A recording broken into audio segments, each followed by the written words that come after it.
नमस्ते प्रणाम भैया, हम कमलेश चौधरी।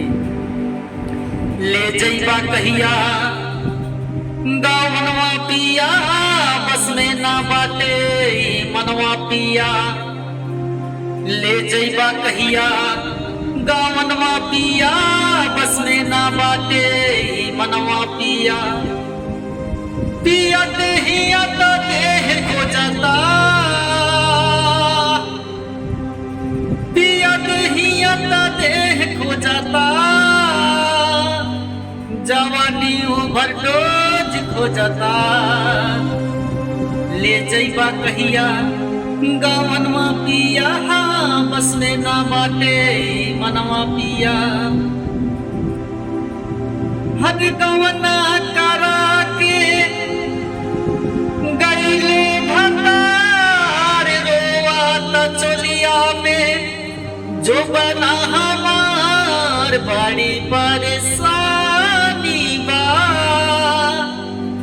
अभी चढ़ली जवानी बा।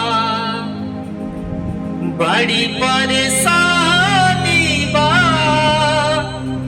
अभी चढ़ली जवानी बा। गईला करा के गवनवा, सुन लागेला घरवा अंगनवा। गईला करा के गवनवा, सुन लागेला घरवा अंगनवा। जल्दी से आई हमके ना तड़पाई, बड़ी तोहर नादानी बा अभी चढ़ली जवानी बा।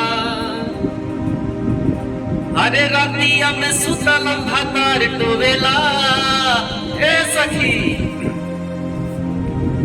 रातिया में सुतलम भतार टोवेला। सखी